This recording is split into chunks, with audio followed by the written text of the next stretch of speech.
घटनाक्रम यूपी की राजनीति में अचानक से सुर्खियों में छा गया जब सांसद चंद्रशेखर यहां पहुंचे और उन्होंने राष्ट्रीय महासचिव से मुलाकात की। इस पूरी घटना को लेकर प्रशासन, राजनीतिक दल और समर्थक सभी सक्रिय हो गए हैं।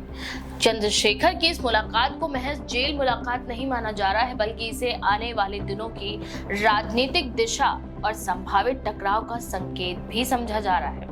जिस तरह से उन्होंने जेल में राष्ट्रीय महासचिव से मुलाकात के बाद बाहर आकर बयान दिए, उससे साफ हो गया है कि उनकी रणनीति केवल भावनात्मक समर्थन तक सीमित नहीं है, बल्कि वे इसे आंदोलन की दिशा में बदलने की तैयारियों में हैं। चंद्रशेखर ने जेल से बाहर आकर जो चेतावनी दी, उसने माहौल को और गर्मा दिया।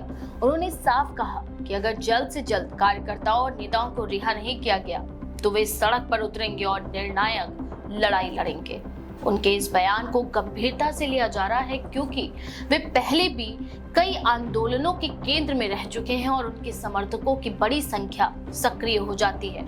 जेल गेट पर उनकी मौजूदगी के समय भीड़ का जोश देखने लायक था। समर्थक नारेबाजी करते दिखे और माहौल में गुस्से के साथ साथ उम्मीद भी झलक रही थी। ये पूरा घटनाक्रम केवल जेल मुलाकात तक सीमित नहीं था, बल्कि इसके राजनीतिक निहितार्थ भी साफ नजर आए। चंद्रशेखर ने मुलाकात के दौरान राष्ट्रीय महासचिव को ये भरोसा दिलाया कि संगठन उनके साथ खड़ा है और सरकार के दमन के खिलाफ लड़ाई जारी रखेगा। उन्होंने कहा कि लोकतंत्र में विरोध की आवाज दबाना असंवैधानिक है और सरकार अपनी शक्ति का दुरुपयोग कर रही है। कार्यकर्ताओं की गिरफ्तारी को उन्होंने राजनीति से प्रेरित बताया और कहा कि ये केवल विपक्ष की ताकत को कमजोर करने की कोशिश है। वहीं मेरठ जेल के बाहर और अंदर सुरक्षा के पुख्ता इंतजाम किए गए थे। पुलिस और प्रशासन पूरी तरह अलर्ट मोड पर रहे ताकि किसी भी तरह की अप्रिय स्थिति से बचा जा सके। भीड़ को नियंत्रित करने के लिए बैरिकेडिंग की गई और अतिरिक्त बल का भी प्रयोग किया गया। बावजूद इसके समर्थक नारेबाजी करते रहे और अपने नेता के पक्ष में माहौल बनाते रहे। जेल के प्रशासन ने भी मुलाकात की प्रक्रिया को औपचारिकता के तहत पूरा किया, लेकिन बाहर की हलचल ने इसे और खास महत्व दे दिया। सांसद चंद्रशेखर का अंदाज हमेशा से सीधा और टकराव वाला माना जाता है।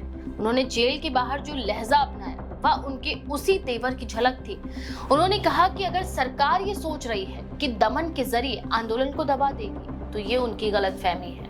उन्होंने समर्थकों से भी कहा कि वे किसी भी स्थिति के लिए तैयार रहें। उनकी ये अपील कार्यकर्ताओं में ऊर्जा भरने का काम कर गई। कई लोगों का कहना था कि ये केवल एक शुरुआत है और आने वाले दिनों में बड़ा आंदोलन देखने को मिल सकता है। राजनीतिक विश्लेषकों का मानना है कि चंद्रशेखर का ये कदम प्रदेश की राजनीति में बड़ा असर डाल सकता है, क्योंकि जिस तरह से उन्होंने जेल जाकर समर्थन जताया, उससे एक संदेश गया कि वे अपने सहयोगियों और कार्यकर्ताओं को अकेला नहीं छोड़ेंगे। ये संदेश संगठनात्मक मजबूती को बढ़ाने के साथ साथ सरकार को सीधी चुनौती भी देता है। उन्होंने कहा कि उनकी लड़ाई केवल व्यक्तिगत रिहाई तक सीमित नहीं है, बल्कि ये लोकतांत्रिक अधिकारों की बहाली के लिए है। स्थानीय लोगों का भी कहना है कि चंद्रशेखर का ये दौरा अप्रत्याशित था और इसने इलाके में राजनीतिक माहौल बदल दिया। समर्थक बड़ी संख्या में जुटने लगे और सोशल मीडिया पर भी उनकी इस कार्यवाही की चर्चाएं हो रही हैं। लोगों का मानना है कि ये घटनाक्रम आने वाले चुनावी समीकरणों पर भी असर डाल सकता है, क्योंकि जिस तरह से उन्होंने सरकार पर सीधा हमला बोला है और आंदोलन की चेतावनी दी है, वह उनके राजनीतिक इरादों को साफ करता है। वहीं प्रशासन के सामने अब चुनौती ये है कि स्थिति को सामान्य बनाए रखा जाए। जेल प्रशासन और पुलिस लगातार निगरानी कर रहे हैं, कभी भी कानून व्यवस्था की स्थिति बिगड़ने ना पाए, इसके लिए कड़े कदम भी उठाए जा रहे हैं। हालांकि चंद्रशेखर का अंदाज बताता है कि वे पीछे हटने वालों में से नहीं हैं और अगर मांगे पूरी नहीं हुई तो आंदोलन की राह पर जरूर आगे बढ़ेंगे। चंद्रशेखर की छवि हमेशा से संघर्षशील नेता की रही है। उन्होंने पहले भी कई मुद्दों पर सड़कों पर उतरकर सरकार को चुनौती दी है। यही कारण है कि उनके बयान और चेतावनी को हल्के में नहीं लिया जा रहा। इस बार भी उन्होंने स्पष्ट कहा है, अगर रिहाई नहीं हुई तो वे जनता को साथ लेकर आंदोलन करेंगे और ये आंदोलन निर्णायक होगा। इस पूरे घटनाक्रम का एक पहलू ये भी है कि इससे विपक्ष को नया मुद्दा मिल गया। पहले से ही सरकार पर विपक्ष आरोप लगाता रहा है कि वह विरोध की आवाज दबा रही है। अब चंद्रशेखर का ये कदम इन आरोपों को और मजबूती देता है। विपक्ष इसे अपने अभियान का हिस्सा बना सकता है और आने वाले समय में इसे बड़े राजनीतिक मुद्दे के रूप में सामने ला सकता है। वहीं जेल में मुलाकात के दौरान राष्ट्रीय महासचिव ने भी चंद्रशेखर को भरोसा दिलाया कि वे मजबूत बने रहेंगे और संगठन उनके साथ है।